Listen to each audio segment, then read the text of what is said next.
morning and shalom, Shalom, shalom. shalom, bon matin à tous.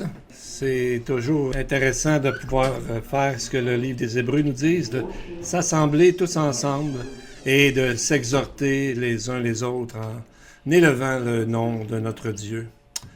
Je suis content d'être revenu. Vous savez, il y a beaucoup de vous qui priaient pour Charlie, qui est le professeur là-bas à Vancouver où je suis allé, qui avait perdu la vue en partie au début à cause d'une maladie qu'on appelle de l'arthrite temporaire dans les yeux. Je vais vous dire qu'il va bien. En fait, sa condition spirituelle est encore mieux qu'elle était avant, curieusement. Quand je l'ai visité, non seulement que moi j'ai été réconforté, et je pensais le réconforter, mais c'est lui plutôt qui m'a réconforté. Et j'ai vu tellement la grâce de Dieu sur lui. C'était vraiment magnifique. L'autre fois, il me disait que l'autre jour, maintenant il ne voit plus rien du tout. Il est rendu comme aveugle. Et l'autre fois, on lui a donné un légume.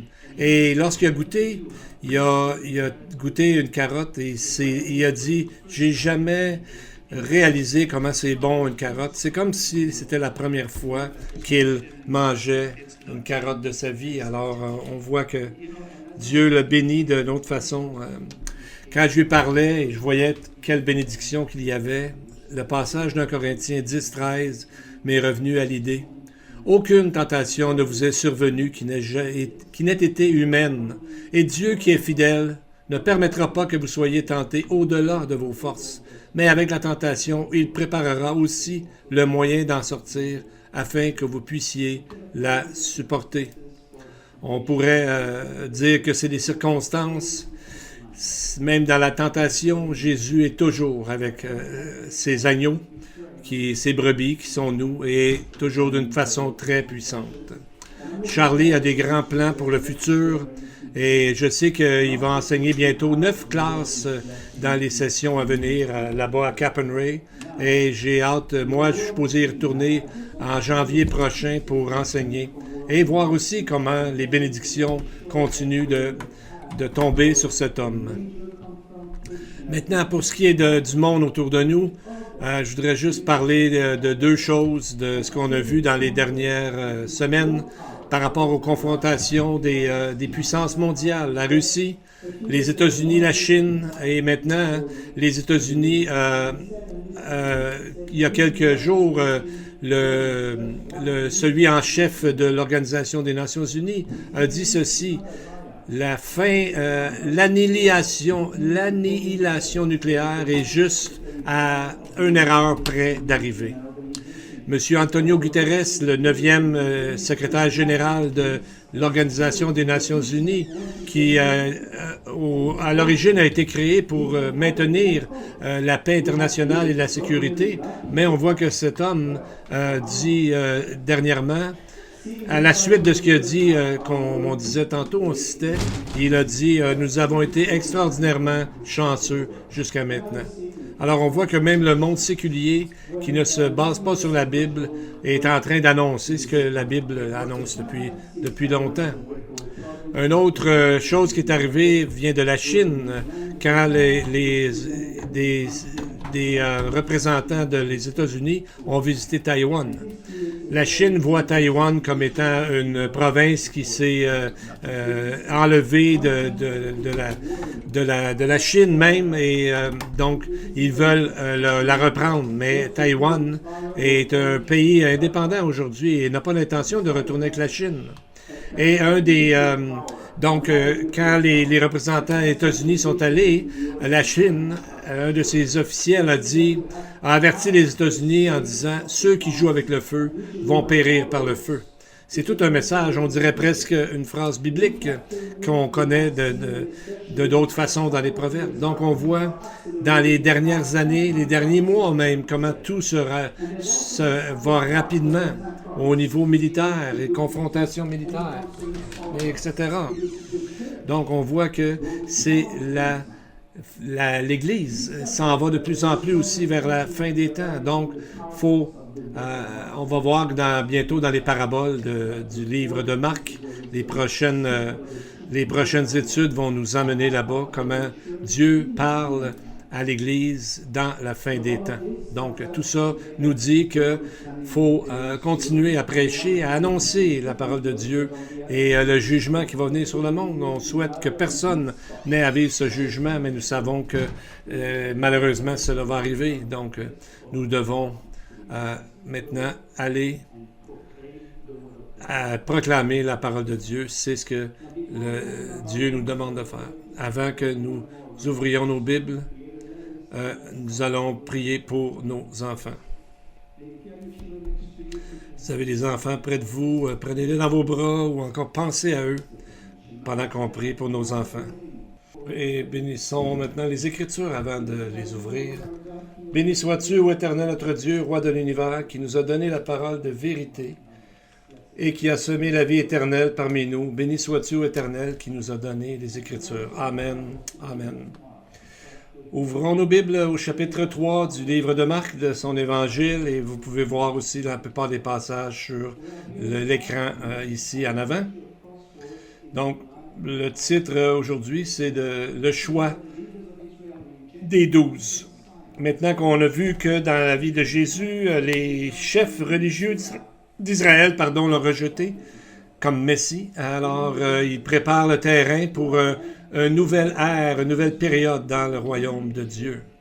Ici, on voit qu'il commence par choisir 12 hommes qui viennent du reste de croyants d'Israël et pour former un nouveau leadership. Et ça commence d'une façon très solennelle. Verset 13. Il monta ensuite sur la montagne. Il appela ceux qu'il voulut et ils vinrent auprès de lui. Il en établit 12 pour les avoir avec lui et pour les envoyer prêcher avec le pouvoir de chasser les démons. Ici, on nous est dit dans le texte, il monta sur la montagne. Bien qu'on ne nous dise pas quelle montagne il s'agit, l'information nous rappelle le début de la nation d'Israël, quand la première fois qu'elle a été appelée une nation, c'est quand Moïse est monté sur le mont Sinaï pour rencontrer Dieu et recevoir l'alliance de la loi. Et c'est à ce moment-là qu'Israël est devenu une nation. Encore là, c'était écrit, il monta sur la montagne, en grec, dans la Septante, qui a été traduite par des rabbins juifs. C'est répété 7 fois, juste exactement comme dans le chapitre 19 d'Exode, où nous voyons la préparation avant de donner la loi. Et ensuite, dans celui qui lit Marc, on voit que dans le chapitre d'Exode, le mot « montagne » est mentionné, lui, 12 fois. Et dans Exode 19:6, à ce moment-là, c'est Dieu leur a dit le but de l'élection d'Israël. Dieu leur a dit « Vous serez pour moi un royaume de sacrificateurs et une nation sainte. » Quelque chose que la nation au complet n'a pas fait encore. Mais ici, dans Marc chapitre 3, on peut voir une semence, une racine qui commence à se former pour l'accomplissement de ce but. C'est justement à ce moment-là, avec Jésus dans Marc 3, que Israël est en train de vraiment commencer à accomplir le but de son élection. Les 12 disciples sont la première fondation sur laquelle, et maintenant, la nation des croyants deviennent des sacrificateurs pour représenter Dieu vers le monde entier et de proclamer le salut en Jésus. Avant, la proclamation de la parole de Dieu a été faite par des individus seuls, comme Joseph qui a amené son savoir au sujet de Dieu aux Égyptiens, et Jonas qui est allé, lui, vers les Assyriens, ou Isaïe qui a parlé à la nation de Moab par rapport à des jugements, qui a même pleuré pour eux. Pour ce qui est de la nation comme ensemble, le but de son élection sera rempli, accompli durant le millénium. Mais ici, on voit le début avec 12 Juifs.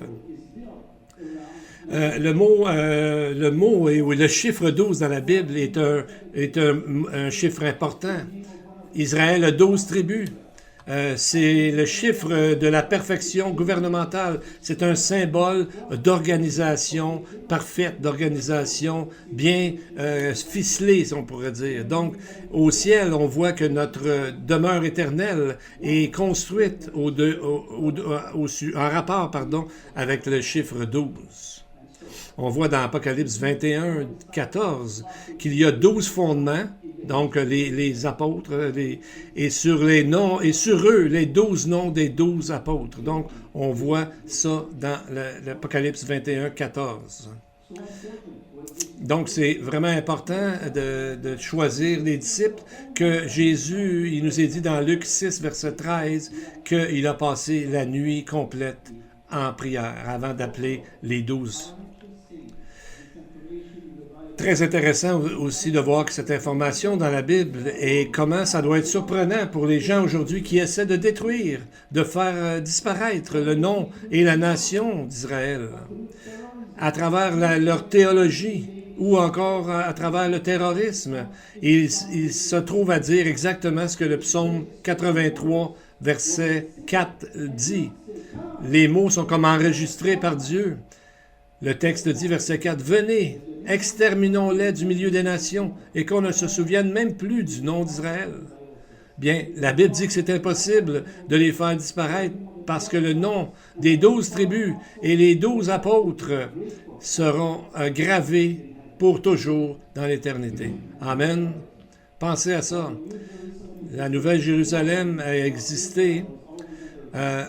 Israël a toujours été en danger d'être disparu, d'être détruite par tout le monde. Mais Dieu a toujours gardé Israël, non pas parce qu'ils sont parfaits, mais parce que c'est le choix de Dieu de travailler à travers eux pour amener la parole à toute la planète entière.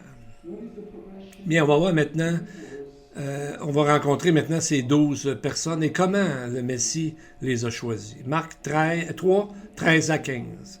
Il monta ensuite sur la montagne, il appela, ou on pourrait mieux traduire, il convoqua ceux qu'il voulut, et ils vinrent auprès de lui. Il en établit 12, pour les avoir avec lui, pour les envoyer prêcher avec le pouvoir de chasser les démons. On voit ici qu'il y a une méthode. Premièrement, il convoque, ensuite il établit, et ensuite il envoie. Et on pourrait se demander, chacun de nous, où est-ce que je suis dans ce plan-là de Dieu? Est-ce que je suis au début, il m'a convoqué? Est-ce qu'il est en train de m'établir ou est-ce qu'il m'envoie? Et on voit que chacun de nous, on a un appel, on a un don, on a quelque chose que Dieu veut qu'on fasse. Est-ce qu'on a répondu à cet appel? Est-ce qu'on a fait quelque chose avec ça? Est-ce qu'on est en train d'être préparé? Est-ce qu'on a été convoqué? Est-ce qu'on est en train d'être préparé, d'être établi? Et est-ce que Dieu nous envoie? Donc, la convocation, c'est une invitation à servir. Il y a plusieurs synonymes pour le mot en grec, d'appeler ou de convoquer. Mais ce mot-là va au-delà de juste un simple appel. C'est fait à partir de deux mots, pros, qui veut dire avec, vers, et le mot pour appeler, kaleo, qui veut dire d'appeler, comme crier fort, donc à haute voix, pas juste à l'intérieur. Donc, pour mettre l'emphase sur la profondeur de l'appel.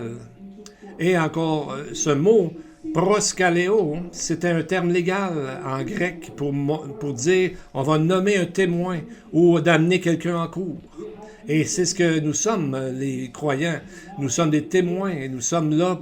La Bible nous dit qu'on va juger le monde, qu'on va juger les anges. Donc, on voit déjà dans ce texte-là comment Jésus les appelle. On voit qu'il y a déjà ça contenu dans ces mots-là. Le deuxième mot, en grec, c'est le mot « établir » qu'on a traduit en français. C'est un mot assez spécial. Alors qu'il y a 11 synonymes grecs utilisés dans le Nouveau Testament pour le mot « établir », celui-là est un mot qu'on utilise presque jamais ailleurs dans le Nouveau Testament, qui veut dire, qui décrit quelque chose qu'on fait de complètement nouveau. Comme dans Hébreux 12, 27, où on voit que l'auteur parle qu'il y a des choses qui ont été créées ou des mondes qui ont été créés, quelque chose de nouveau. Mais c'est tellement en relation avec la parole, parce que quand Dieu appelle quelqu'un, il lui donne l'appel spirituel et la puissance spirituelle pour remplir son ministère. Donc, on a besoin de se tenir près de la parole de Dieu parce que chaque croyant est une nouvelle créature, comme le texte de 2 Corinthiens 5 17 nous dit, si quelqu'un est en Christ, et en grec, le si veut dire aussi quand. Lorsque quelqu'un est en Christ, il est une nouvelle créature. Et non pas si on pense que. Les choses anciennes, quand quelqu'un est en Christ, il est une nouvelle créature. Les choses anciennes sont passées. Donc, c'est quelque chose de nouveau. C'est la nouvelle naissance ou la régénération, une nouvelle création lors de notre confession, notre repentance pour le salut. Donc, c'est quelque chose à l'intérieur, dans notre nature pécheresse, que Dieu a changé pour nous donner le Saint-Esprit, une partie de la vie éternelle qui vit en nous et qui n'arrêtera jamais, qui grandit toujours, malgré que souvent on ne va pas à la même vitesse, mais Dieu est en nous par l'Esprit et nous amène à être convoqués pour de servir et d'être témoins du grand salut merveilleux que nous avons en Jésus. C'est ça qu'on a lu ce matin. Allez, faites de toutes les nations des disciples. Et c'est là, la chose la plus difficile, c'est de finalement accepter, de finalement y aller. Vous savez, quand on est revenu de Vancouver, pour vous donner une image, on a pris un des plus gros avions que Air Canada possède. Il pouvait avoir 450 passagers. Vous savez, ça a pris 1 heure complète pour juste remplir l'avion, préparer l'avion à partir. Donc, on peut imaginer la grosseur et le poids de cet avion-là. Et quand on était en train de partir, on dirait que ça prenait beaucoup de temps de partir. Je me suis dit à moi-même, Seigneur, on va avoir besoin d'un autre miracle ici. Je regardais à travers la vitre et on voit qu'à mesure qu'il avançait de plus en plus vite, je me suis dit, il y a un moment où tu ne peux plus arrêter. Il faut que ça lève, il faut qu'on parte. Il ne peut pas arrêter comme ça. Donc, il y a un moment donné où la même chose pour la vie d'un croyant. À un moment donné, on ne peut pas arrêter en plein milieu du chemin. Ça crée des conséquences désastreuses dans la vie d'un croyant.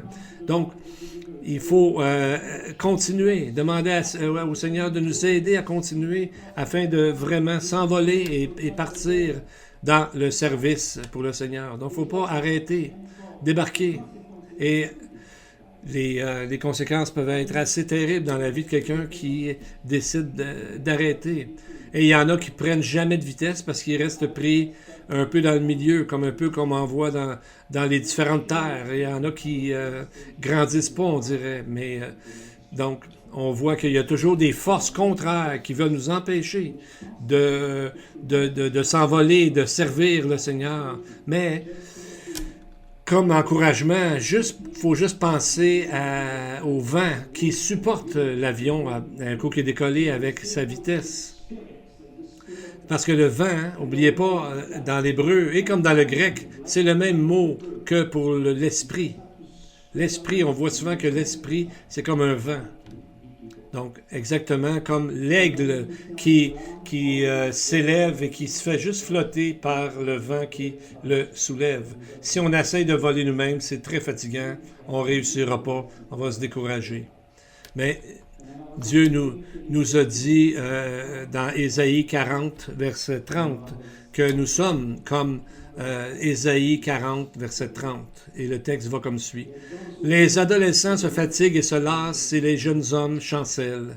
Mais ceux qui se confient en l'Éternel renouvellent leur force. Ils prennent leur vol comme les aigles. Ils courent et ne se lassent pas. Ils marchent et ne se fatiguent pas. » Donc, ces mots sont là pour nous encourager, nous les croyants, qu'on est au milieu de tellement de mal autour de nous que ça va de plus en plus contre les valeurs de Dieu. Mais la première chose pour nous encourager, c'est de s'attendre au Seigneur. Et le mot « s'attendre », c'est le mot « kava », où on a le mot en hébreu « tikva » qui veut dire l'espoir.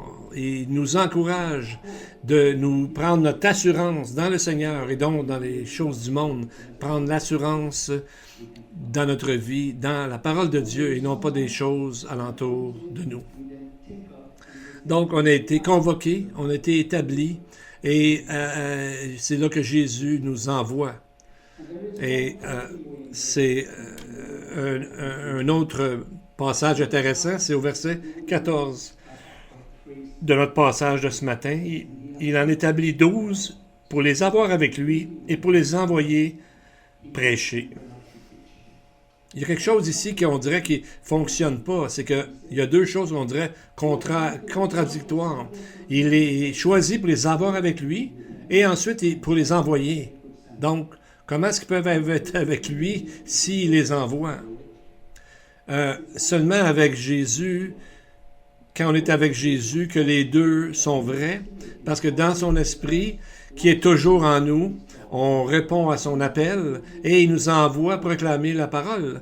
D'une façon comme de l'autre, il est toujours avec nous et en nous par son esprit. Donc, nous avons le même procédé qui est pour tous les croyants, l'appel, l'établissement et l'envoi dans un ministère. Donc, c'est les 3 étapes.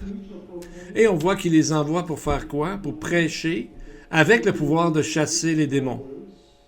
Bon, le premier mot, prêcher ou proclamer, de faire connaître, peut être fait de différentes façons, à travers nos mots et spécialement à travers nos vies, notre façon de vivre, notre croissance spirituelle. Mais la deuxième partie, le pouvoir de chasser les démons, qu'est-ce qu'on fait avec ça aujourd'hui?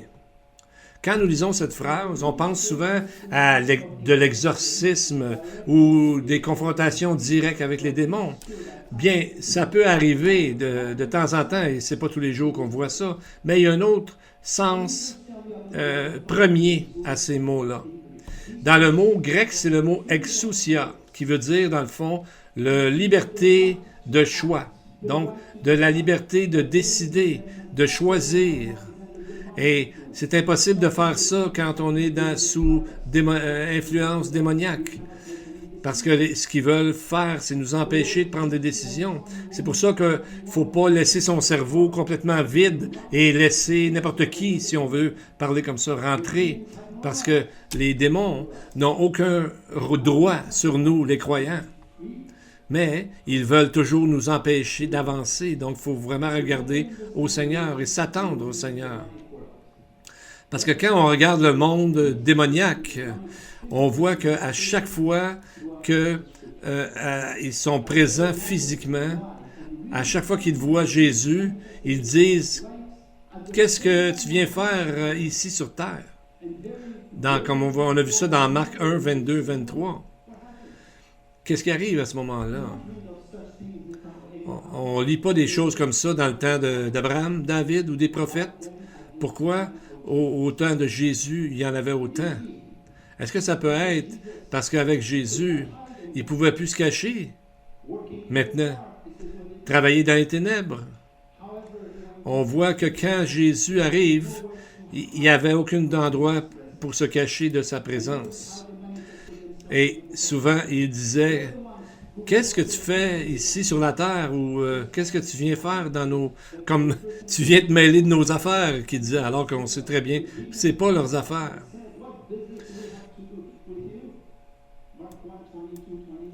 Donc, c'est ça qu'on vient de dire. Sa présence était là. Et quand Jésus arrive, il dévoile tout ce qui est caché dans les ténèbres. Chapitre 3, verset 11. Les esprits impurs, quand ils le voyaient, se prosternaient devant lui. Donc, on voit avant même que Jésus dise quoi que ce soit, les démons se prosternaient devant lui parce que c'est leur créateur. Il était là. Il essayait de se cacher, mais Jésus arrive et puis la lumière. Jésus est la lumière, donc pas moyen de se cacher. La même chose qu'il a fait avec Ève. Il s'est caché, le serpent et le diable. Il s'est caché. Il n'est pas arrivé comme un diable, mais il est arrivé comme un serpent. Probablement un serpent qui a l'air très innocent, même un serpent qui a l'air très beau, peut-être. Mais on voit qu'il se cachait derrière ça.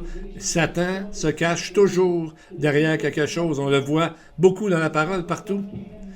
Dans Genèse 6, on voit une évasion démoniaque pour tenter d'arrêter la semence, la postérité de la femme. On les appelait les fils de Dieu, qui se sont présentés comme tels, mais ces démons étaient déguisés. Samuel a bien compris ça quand il a dit dans 1 Samuel 15, verset 23, « La désobéissance est aussi coupable que la divination, et la résistance ne l'est pas moins que l'idolâtrie et les théraphim. » Les théraphim qui sont des choses pour discerner la volonté de Dieu.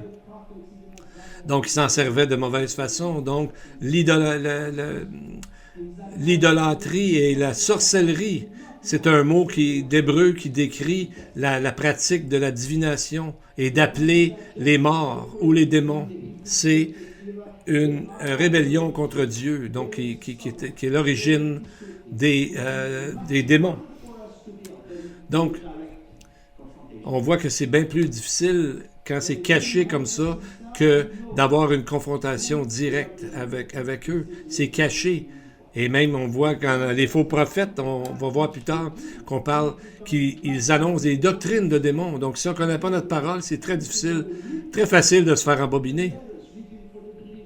Donc, on voit que les Écritures sont là pour nous entraîner à les reconnaître, à reconnaître le mal, les influences.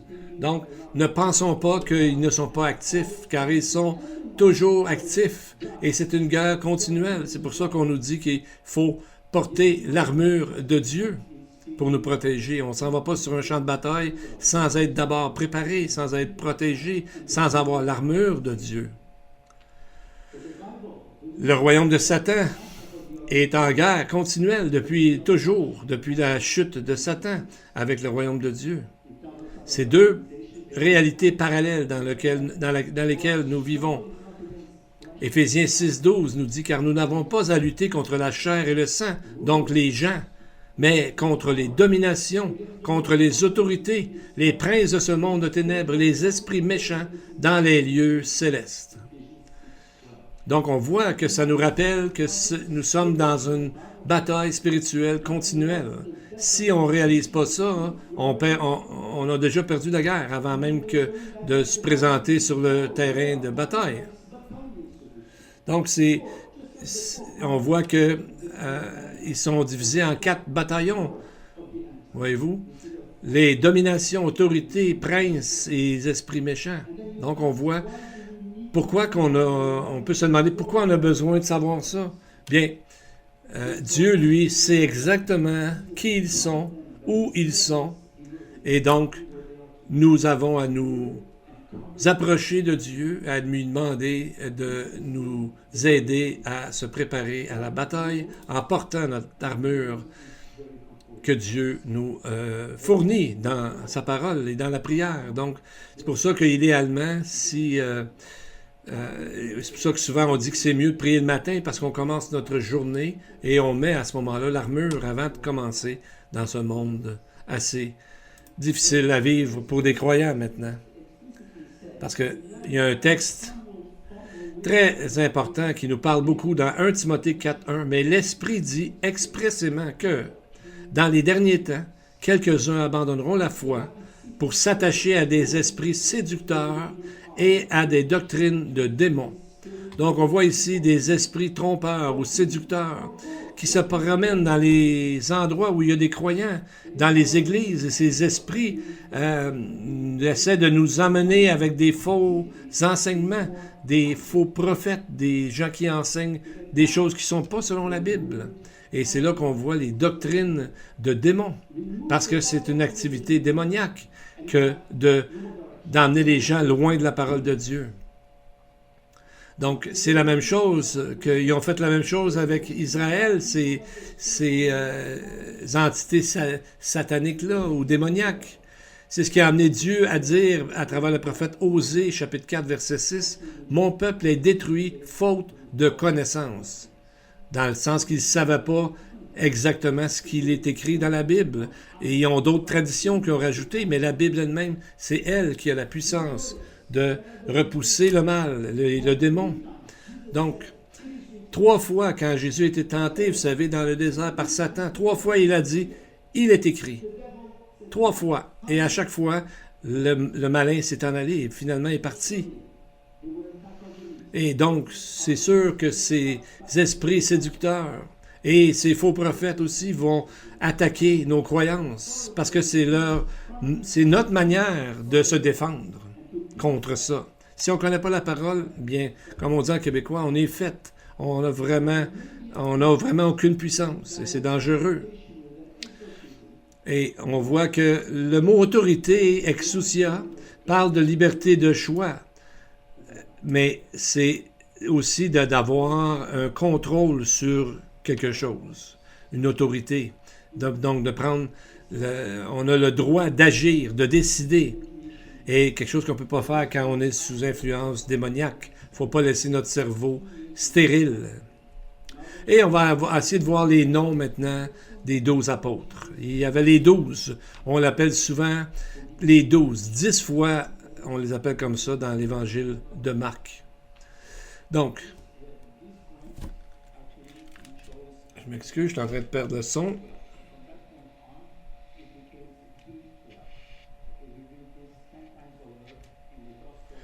On voit par rapport aux 12.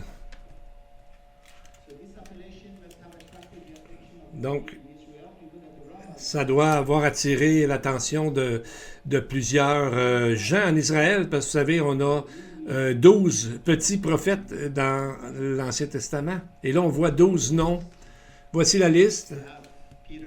Pierre, Jacques, Jean, André, Philippe, Bartholomé, Matthieu, Thomas, Jacques, un autre Jacques, Thaddée, Simon et Judas l'Iscario. Quand on lit cette liste, et encore, on reconnaît que c'est l'inspiration de l'Esprit de Dieu, comme pour les 12 prophètes mineurs. Et par exemple, on ne sait pas trop qui est Sophonie, ou Malachie, ou Osée, et d'autres encore. Mais avec ces 12 disciples-là, on voit peu de descriptions pour la plupart, excepté pour 2, Pierre et Judas Iscariote. Il y a Judas, on voit que ces deux-là sont nommés pour des raisons évidentes qu'on voit plus tard dans la parole. Et quand on entend le nom Judas, il faut savoir lequel, parce qu'il y en avait 2. Il y en a un qui est appelé Judas aussi, et lui, c'est pour ça que la Bible l'appelle l'Iscario. Pourquoi? Il n'y avait pas... c'est pas si facile. S'il y avait juste un nom, mais c'est parce que Dieu veut qu'on cherche. Et en même temps, ça nous aide à garder nos yeux sur un seul héros. Au lieu de se compliquer la vie, à essayer de trouver toutes sortes de trucs, c'est de se rappeler surtout que le nom important pour nous, c'est Jésus. Et au-delà de ça, on voit comment les Écritures sont sincères, transparentes envers ce que sont les hommes. Même Abraham, on voit que c'est le père de la foi, mais il s'est fourvoyé quelquefois. Donc, ça nous encourage à voir que Dieu est patient avec nous de la même façon. Donc, les Égyptiens, eux autres, ont créé une histoire parfaite de leur histoire. Ils ont tout enlevé ce qui n'était pas trop réjouissant à voir. Les Babyloniens ont fait pareil. Mais Dieu, dans sa parole, nous montre les gens tels qu'ils sont et nous montre que Dieu les transforme. Et Dieu est patient. Et Dieu fait des grandes choses avec des gens de rien, comme dirait le texte de 1 Corinthiens. Et maintenant, on se demande qui est le 13e disciple, parce que on a déjà parlé de ça. C'est qui est le 13e? En fait, on pourrait dire que c'est nous, les lecteurs, celui qui étudie la parole de Dieu, celui qui cherche. Parce que dans chacun des 12, on peut faire un peu de chacun de nous. Peut-être plus dans un disciple que d'un autre. Mais l'important, c'est de lire à leur sujet. Mais on va voir comment Dieu réagit avec eux et comment ça va nous aider à comprendre comment il réagit avec nous, avec tellement de patience et tellement d'amour. Et à travers ça, ce que Dieu veut nous faire apprendre, c'est de toujours laisser le bénéfice du doute à la personne. Et spécialement, surtout, de l'aimer par-dessus tout. C'est ce que Jésus veut qu'on fasse.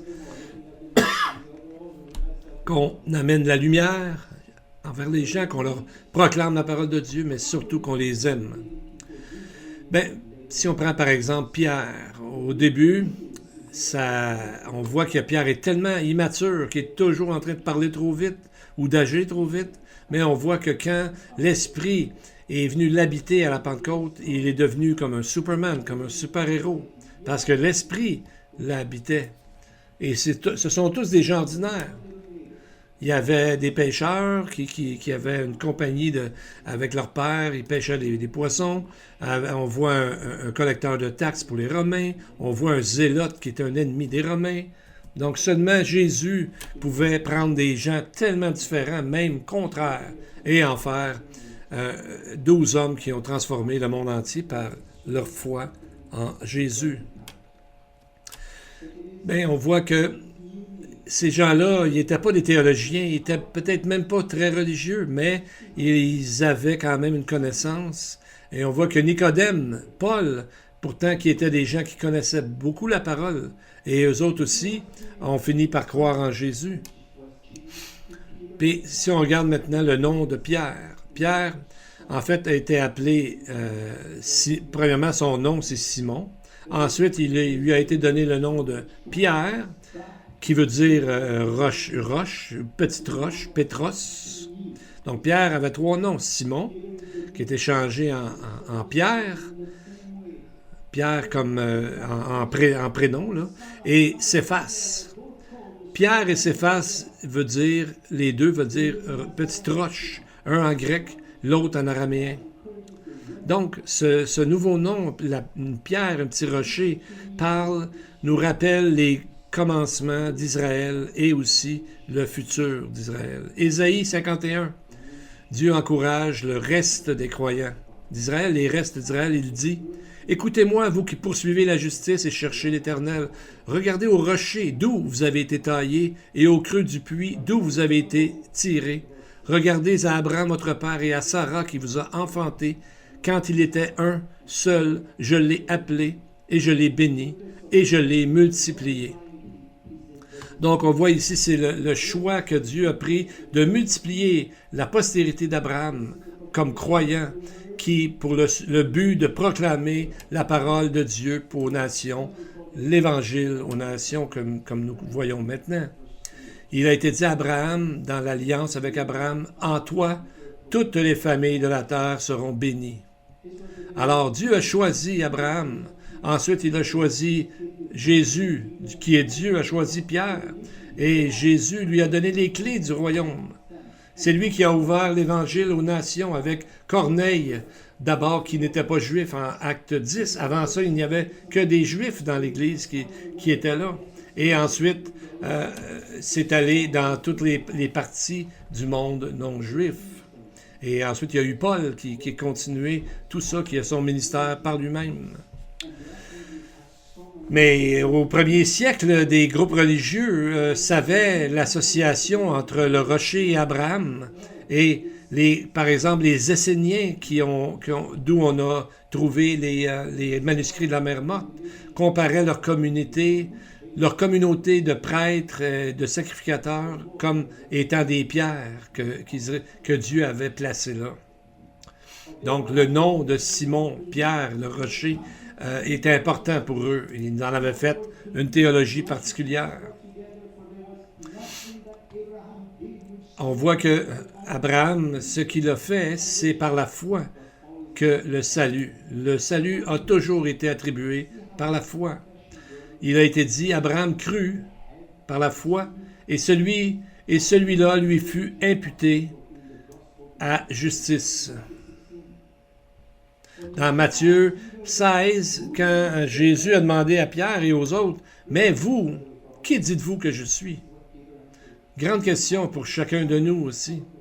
Jésus a répondu, « Tu es le Christ, ou le Messie, le Fils du Dieu vivant. » Et c'est par Dieu qu'il a pu déclarer ça. Et c'est là que Jésus lui a dit, « Tu es Pierre, et sur cette pierre je bâtirai mon Église. » Le rocher ici, c'est pas Pierre lui-même, parce que le mot en grec est féminin. C'est Pétra, et non pas Pétros.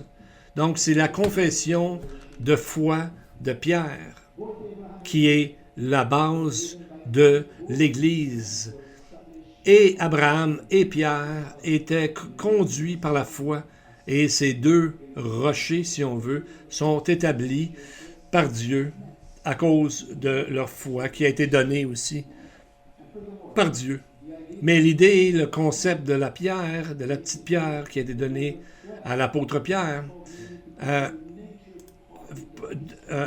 était pour amener des gens à considérer des parties importantes de l'histoire d'Israël.